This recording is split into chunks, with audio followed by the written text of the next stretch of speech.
Does COD have a return? I don't know, man. I don't know. I saw that they were teasing with the...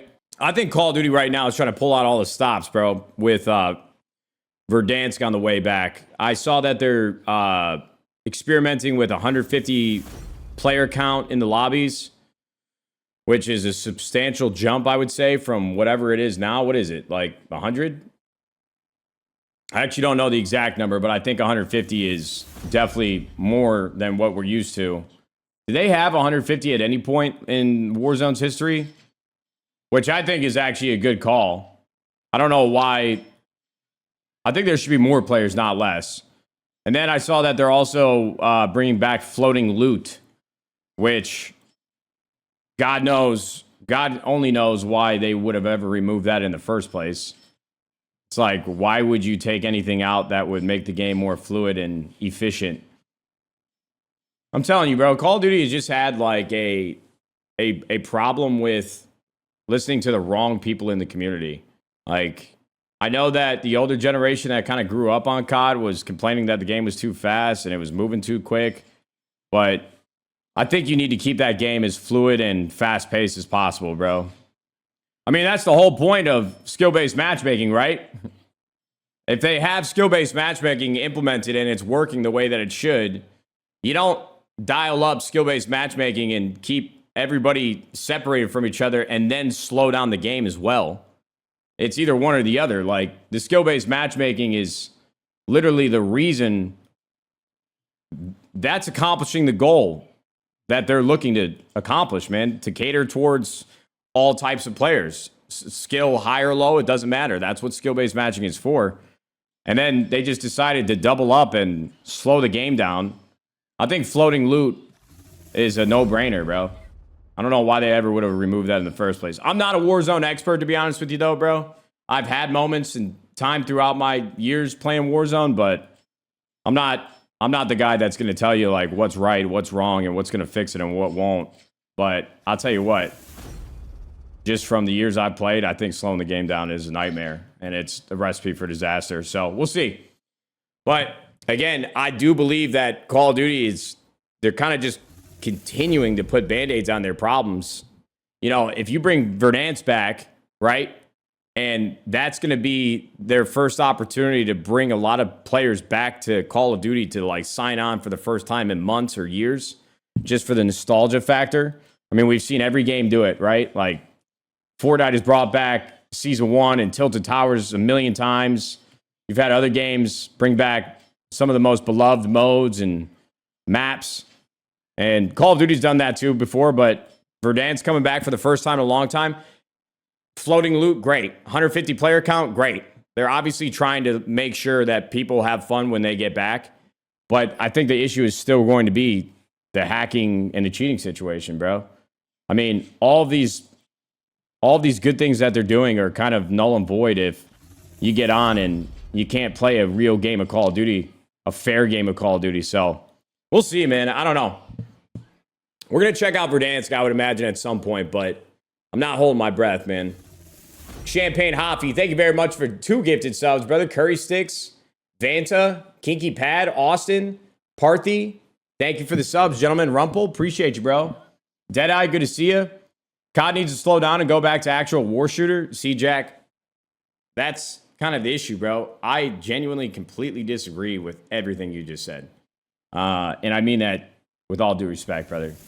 Like, I'm not attacking you. I'm just saying our opinions differ entirely. Like, when you say a slow war shooter, my brain does not fit in with that ideology at all. Call of Duty was an arcade shooter that was unrealistic but fast-paced. At the time, what I would consider like Black Ops 2, even though it's much slower than what Call of Duty is today, that was still considered to be like a fast-paced shooter compared to other games that we had on the market at that time, in my personal opinion. And it's supposed to be fluid. It's supposed to be intuitive. But I just think there's a weird disconnect between generations that have played Call of Duty and spent time on that game. You know, you got a lot of old folks that are around my age that grew up with it in like the World at War, Modern Warfare. You know, the entire cosmetic skin around the game was like war-torn maps, you know, military cosmetics. Everybody was just like a soldier. And I see a lot of people on TikTok complaining about customization and some of the some of the fictional and out there skins that are available in the store today. See, I actually love that, bro. You know, I think people tend to hate the cosmetics in Call of Duty just because of the idea of microtransactions and having to pay for these skins. But I don't think that a character that's got wings on their back and feet that light up when they run and gloves that are glowing affect how much fun you're going to have on the game in any capacity. Like, it doesn't change the way that you're going to experience the game. To be honest with you, people that get upset about the crazy customization with the skins and camos, I don't think those people actually enjoy playing Call of Duty. I think they just have something that they want to complain about. I completely disagree with like the people that are my age that I've seen on TikTok, like, oh, this is what Call of Duty used to be, and now look at it. And you got like a unicorn shooting fucking rainbows out of its ass when somebody's emoting. I don't think that's a bad thing. I know that there are some skins that people see and they're like, what the hell is this doing in this game? But that doesn't change the way that you play the game. It doesn't change the way the game feels. So I disagree with you. I don't think the customization is a problem at all. And, you know, I think people can make the argument that the time that they spend on all these different skins take away from them making the game better. That argument I can see is a valid argument.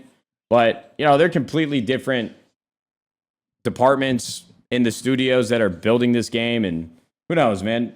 That's the only thing that I can see is like them putting resources towards anything other than making the game better from a performance standpoint. I get that. But I don't think the camos and the skins and all that shit really matter.